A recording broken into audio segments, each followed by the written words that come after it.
3M stock, ticker symbol M. This stock is up almost 9% year to date, underperforming the S&P 500 slightly, which returned nearly 13%.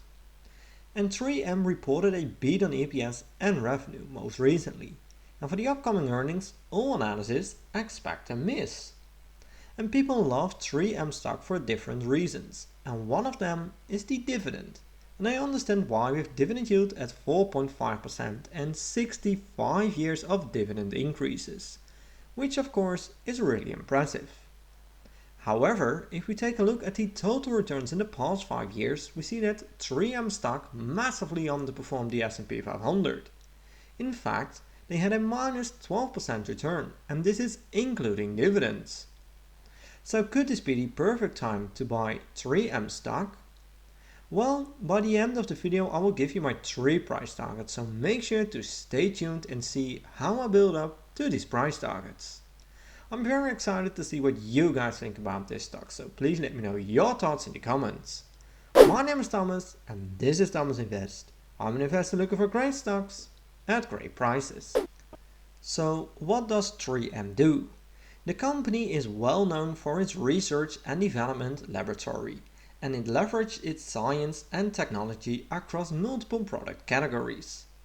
3M is organized across 3 business segments: safety and industrial, transportation and electronics, and consumer. Nearly 50% of the company's revenue comes from outside the Americas. And when we dive in the earnings report, we see that sales was reported at 8 billion, down 0.3% year over year. EPS was reported at $1.67, down 5% year over year, but adjusted earnings was reported at 2.39, up double digits year over year. And 3M also successfully completed the spin-off of Solventum. And here we see the results one more time. But what I think is really interesting is the fact that operating income margin is increasing again. Later in the video I will show you more about the development in the margins. But for now it is increasing again in the most recent earnings report.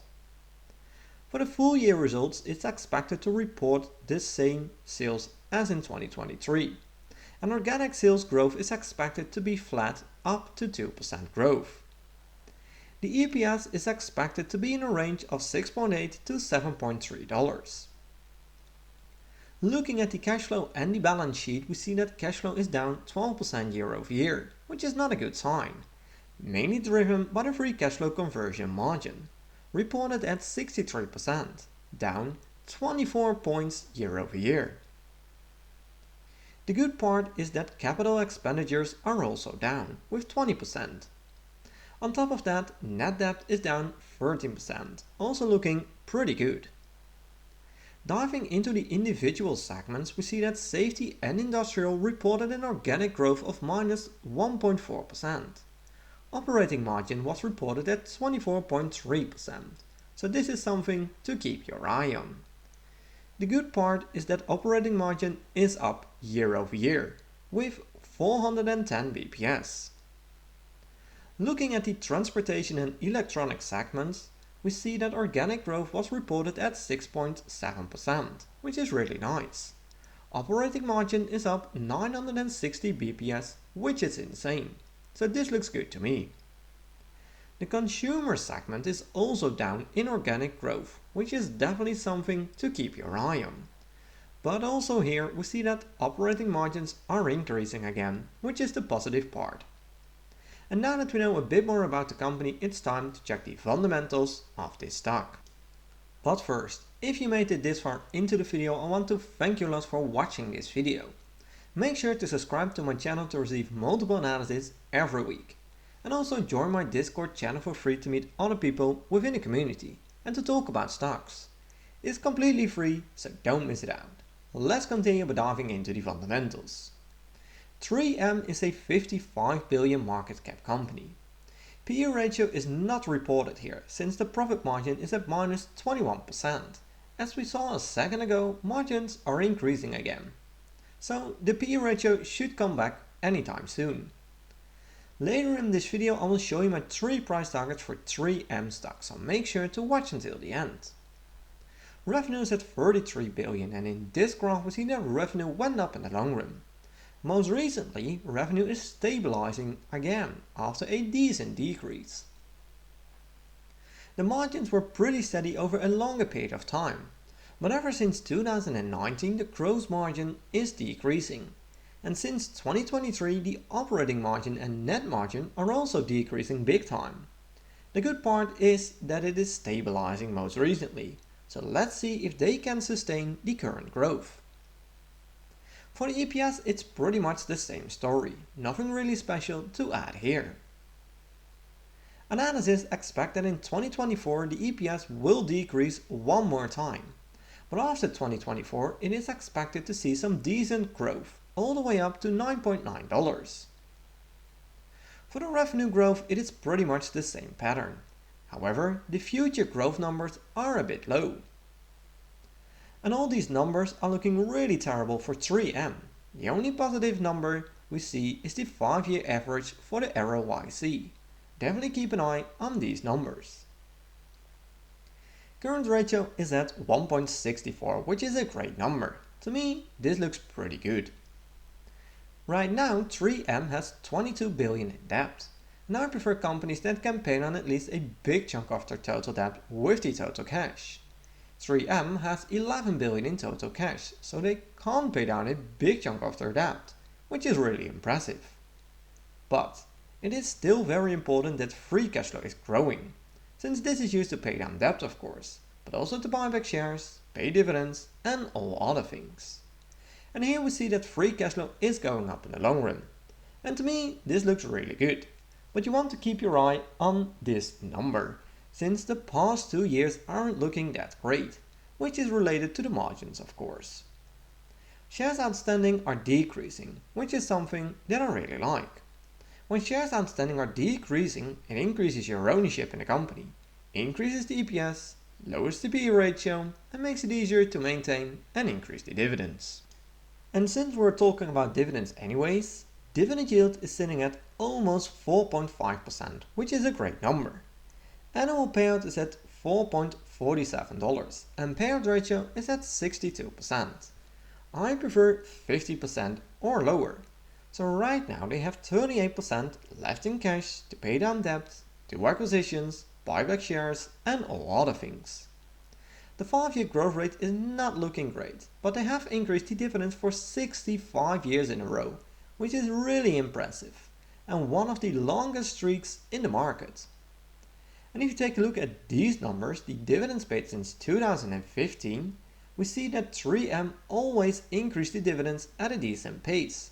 But ever since 2019, when a margin problem started, the dividend growth really slowed down. Payout ratio is a very important metric with dividends. It tells you if the dividends are safe. And here we see that payout ratio is kinda steady between 60 and 70%. To me this looks pretty decent, although I prefer a number below 50% of course, but at least it's steady. In this graph we see the expected dividends in 2024, 2025 and 2026. Of course this is an estimation and can be highly impacted by results, but it gives you a rough indication. It's expected to go down big time and from there slowly increase again. Overall these dividends look really interesting to me, but how about the historical returns? I decided to compare 3M stock with the overall market, in this case the S&P 500. On the 5-year chart we see that 3M massively underperformed the S&P 500. In total 3M returned minus 12%. And keep in mind this is including dividends. The S&P 500 is at 104%. On the 1-year chart it's a tie, with both returning 26%, which is kinda interesting after the big difference on the 5-year chart. On the 6-month chart it's pretty similar, with 17% return for 3M, but a slightly higher return again for the S&P 500. On the 1-month chart it is again a tie, with both returning around 3 to 4%. This time 3M is winning. Bottom line, the S&P 500 was the better choice in the long run, but in the short run it seems that 3M is matching the S&P 500 pretty closely. So could this be the perfect time to buy 3M stock? Well, let's check the 3 price targets that I created using the Everything Money software, which is one of the best tools out there. I'm using a low, mid and high assumption to get the 3 price targets, starting off with revenue growth. For the revenue growth I'm filling in 2, 4 and 6%, based on historical performance, their own outlook, but also because of the analysis. For the profit margin I'm putting in 8, 10 and 12%, as I expect that this will recover in the coming years. For the free cash flow margin I'm putting in 13, 14 and 15. For the PE ratio and the price of free cash flow I'm putting in 9, 10 and 11. My desired annual return is 12.5% since I can get an easy 10% average annual return with owning an ETF. Right now 3M stock is around $98. I hit analyze and we see a lot of red numbers. We have a low price target of $42 to $69. We have a mid price target of $63 to $88 and we have a high price target of $19 to $113. And to me the mid price target is the most justified here, meaning the stock is overvalued based on these numbers. So what do you think is the most justified price target here? Let me know in the comments down below. My final conclusion on 3M is that it is an interesting company. They have of course a really diversified portfolio and probably everybody has used their products. Looking at the fundamentals, I think it's a typical slow growing company. And what I like to see with these companies is that margins are increasing drastically. And that's happening at 3M, but for the wrong reasons. It used to be really low and now they are recovering again. But I wonder if they can keep growing the margins if they go back to historical levels. Looking at the dividends, I also get a bit of a mixed feeling. The 65 years of increases is really impressive, without doubt one of the major pros for this company. But growth is slowing down and payout ratio is a bit on the high side here. From a value point of view, things also don't look that great to be honest. So for now I'm skipping this stock and keep analyzing them from time to time. And remember to always do your own research and never fully trust on what I or other YouTubers say about a stock. I'm not a financial advisor and this content is just for entertaining purposes only. I hope you liked this video and I did bring some insights of the company to you. I would really appreciate a thumbs up and make sure to subscribe to get notified when I'm posting a new video. Thanks for watching and I will see you in my next video.